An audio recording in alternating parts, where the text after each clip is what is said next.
Nigerians, make one not allow President Tinubu to see this video, I beg, because wetin this man just expose for inside this video, if President Tinubu come across this video, e no go take am likely with this man. See, I don finally see the reason why this boy VDM talk for one of the previous videos say na only fool, only mumu na go vote for APC 2027. Make una come hear wetin this man wetin dey expose for inside this interview, im own reaction for so many questions wey dey ask am for inside this video about the happenings in this country. But na wetin e come tell President Tinubu at the ending of this particular video, wetin e just like for im own face, na wetin shock me. Make una watch the video. But I doubt, because right now I don't see President Tinubu doing that. I don't see him doing that. From one trouble to another, this is not the best of times for the chief of staff to the president, because there is another allegation that has surfaced, still involving him, and these allegations claim that he unlawfully diverted 54 billion in oil and gas royalties from the Nigerian Upstream Petroleum Regulatory Commission. What are your thoughts on this latest situation? I just hope that Femi Gbajabiamila is not becoming the proverbial tortoise that is always mentioned in every story. Because if all kinds of allegations that comes up, his name is present in these allegations, then there must be something fishy about his personality. Don't forget, Gbajabiamila was Speaker of the House of Representatives for about 4 years. 4 years, yes. And before he got appointed as Chief of Staff by the President. That's a very sensitive office he's holding. And as a former Speaker of the Federal House of Representatives, that was also a very sensitive office. Now, if every allegation, his name pops up as a major actor, that again presents some worry. I do not have the facts. I've not seen the report. I do not know who is making this allegation. But again, that was why I proposed earlier that it is time to suspend him from office and actually conduct a detailed investigation of his person, of the period he has held office as Chief of Staff to the President. Perhaps if that inquiry is made, if that investigation is conducted, it could unravel some things about him that will help the President to reach a conclusive decision. Now, we cannot have a controversial person, holding such a sensitive office. He has to be very careful to clear himself, to remove himself from individuals that are controversial in nature, that will always rope him in. Except if he himself, his hands are not clean. But if he thinks his hands are clean, it is time for him to also come clean in public space. He has to come and respond to deny or accept this allegation, this fresh allegation of 54 billion naira. That is not a small amount of money. It is money that can feed the entire population for about 4 years. For everybody sitting down doing nothing, just eat 3 square meals and sit down in your house. For 4 years, Nigerians will be eating and celebrating with 54 billion naira. So like I said, it is a humongous sum of money, and the Chief of Staff must, at this point, clear himself continually of these allegations. It is one allegation too many, and the President also needs to do something about it. But in the interim, let's leave a Chief of Staff and the Presidency. Let's go to Nigeria and its image. Currently, Nigeria ranks 142 out of 182 countries on Transparency International 2025 Corruption Perception Index. Considering this, what does it mean for us as a country, and how will it likely affect Nigeria's image, economy, and foreign investments? I looked at the 2025 report of the Corruption Perception Index. From 2024, between 2024 and 2026, Nigeria has only gained 2 points. We still rank 26%. If you are looking at the marginal score 0 to 100, so Nigeria is hovering, currently 26% if you read that report. Now, countries, it's so shameful. If you look at that report, you'll be ashamed to be in Nigeria.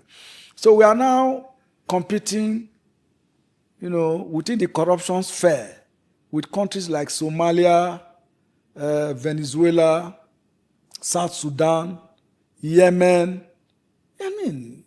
Terrible countries.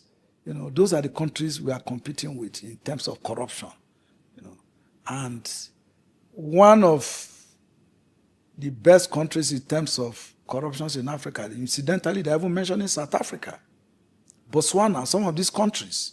These are countries that are very friendly. If you look at Botswana, Namibia, this country, that's how you have large population. Anywhere you find large population of white people, it means that the environment there is safe, governance structure is tolerable, and the environment generally is friendly. So Nigeria is hovering. We keep battling the issues of corruption. Now, any country that is riddled with corruption, you cannot divorce that from insecurity. Because once there is corruption, it means that the money that is meant for development is being stolen by a few individuals. Who are these individuals stealing our common patrimony? That is a question for governments to answer. Because it's not me and you that are stealing the money.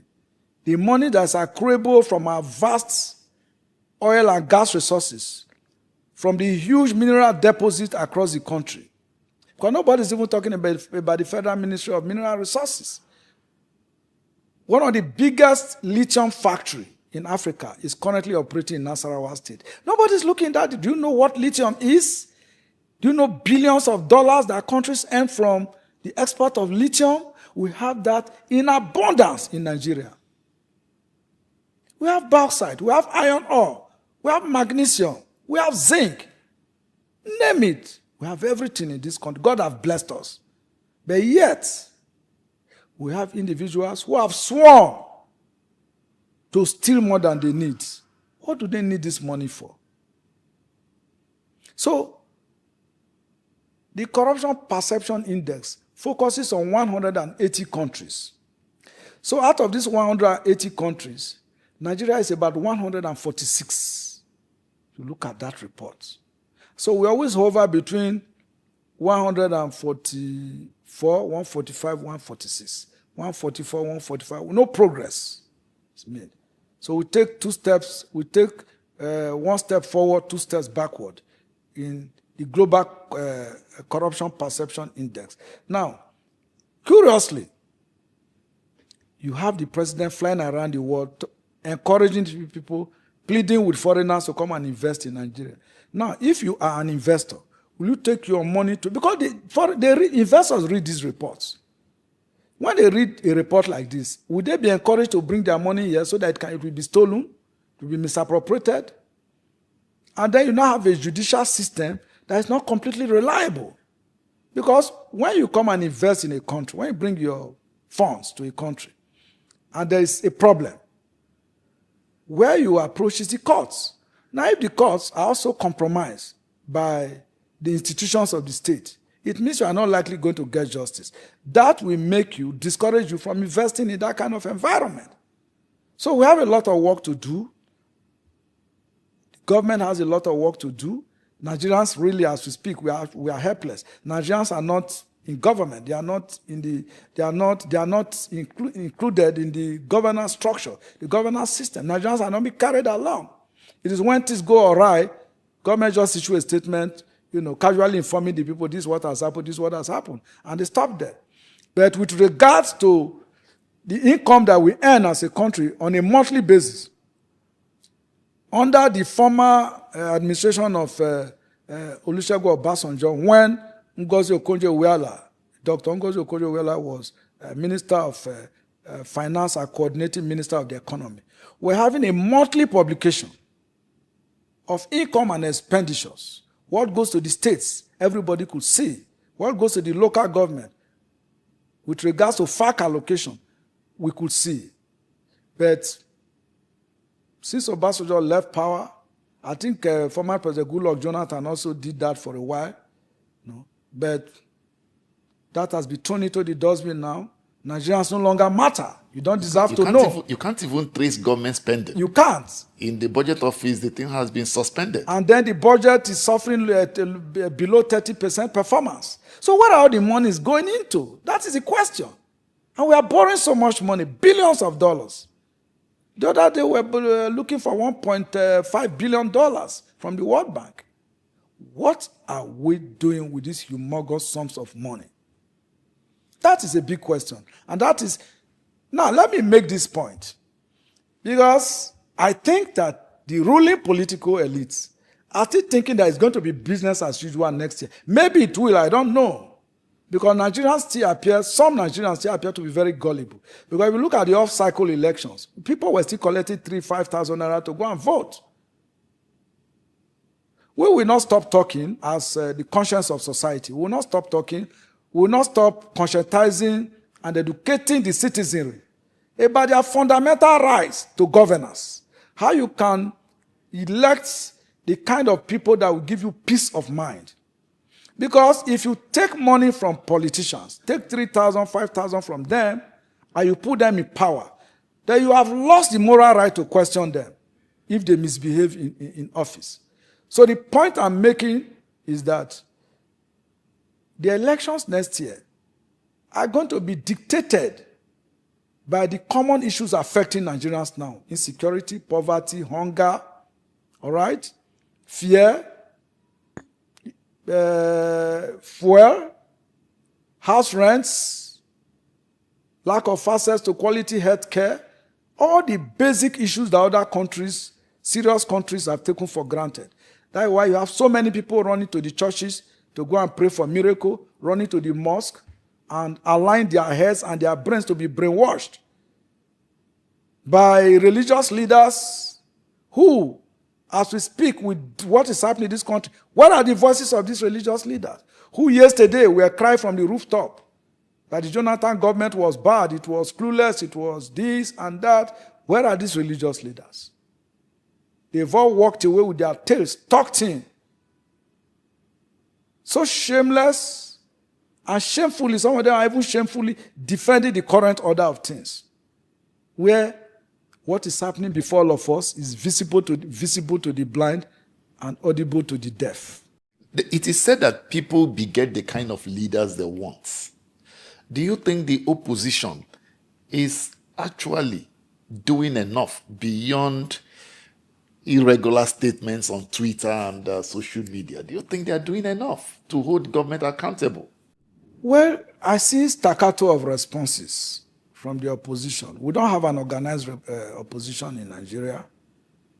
At best, what you see is a struggle by elements in the opposition who I think have lost out from the sharing table, where the patrimony of Nigeria is being shared on the table. They are not at the table. So they quickly put together a political party. I'm not saying all of them are like that, but what I see basically is an incongruous, incoherent opposition that is unable to, to put together a coordinated approach to resolving our common national question.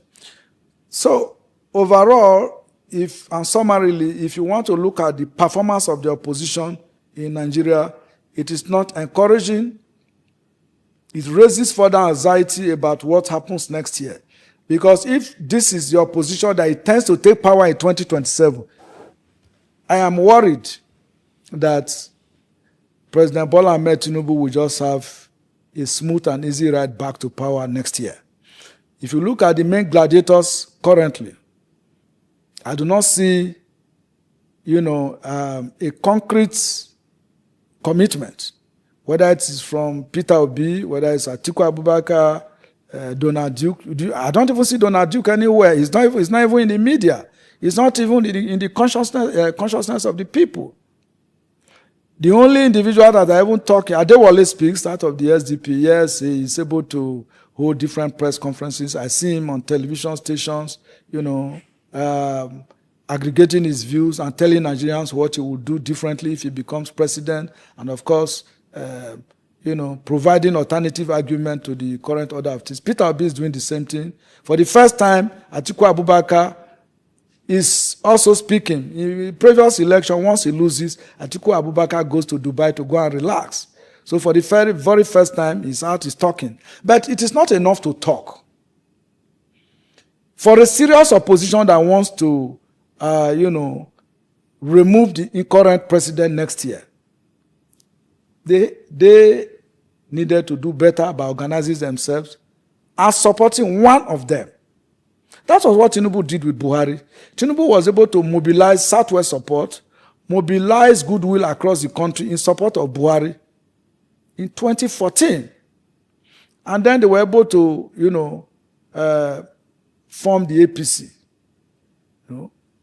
element of the All Progressive Grand Alliance, the CPC, the the Alliance for Democracy, which was ACN at the time, and all of that. They all came together and bettered the APC. And they were able to rout former President Jonathan. Because it was obvious as the results were coming in. And I give kudos to former President Jonathan this morning. Because unlike what we are seeing now, President Jonathan didn't stampede the opposition. When they were marching, not just marching everywhere, he allowed them. Even when people were telling them, why are you giving the opposition so much space, to criticize your government? And even then, I remember the opposition threatened to set up a parallel government against Jonathan. Jonathan didn't arrest anybody, didn't question anybody. Nobody was stampeded. Religious leaders, people like Bakare of Latter Rain Church and the Redeemed Man,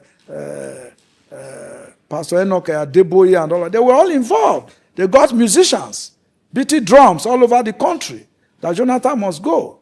And when the results were being announced, Jonathan picked up his phone and congratulated Buhari. And today, history is favorably recording him as one of the leaders that have bettered modern democracy in Nigeria. But is Tinubu doing the same thing? All fingers are pointing at Tinubu that is stampeding the opposition. He's closing the democratic space. They're accusing him of manipulating the judiciary to remove strong opposition leaders, to water down, the mobilization and organization within opposing political parties. I am not saying he's doing that because it's difficult to find the evidence. But if you look at the indices, if you look at the political environment, you cannot but agree that there's something uncanny, something untoward that is going on. Something afflicting our democratic space. So who is behind this affliction? Fingers, eyes, tail, wagging, are pointing at the ruling party, at President Bola Ahmed Tinubu. Thank you very much. It's always a pleasure having you around. Thank you for watching that video. So guys, before you leave, look at the down here. Do well to subscribe and also put on notification bell so that whenever we upload any video in this great platform, you will be the first to see it. And please don't forget to drop your comment at the comment section what you think about this video, your opinion as well. See guys, this is where I'm going to end the video, and I will see you guys some other time.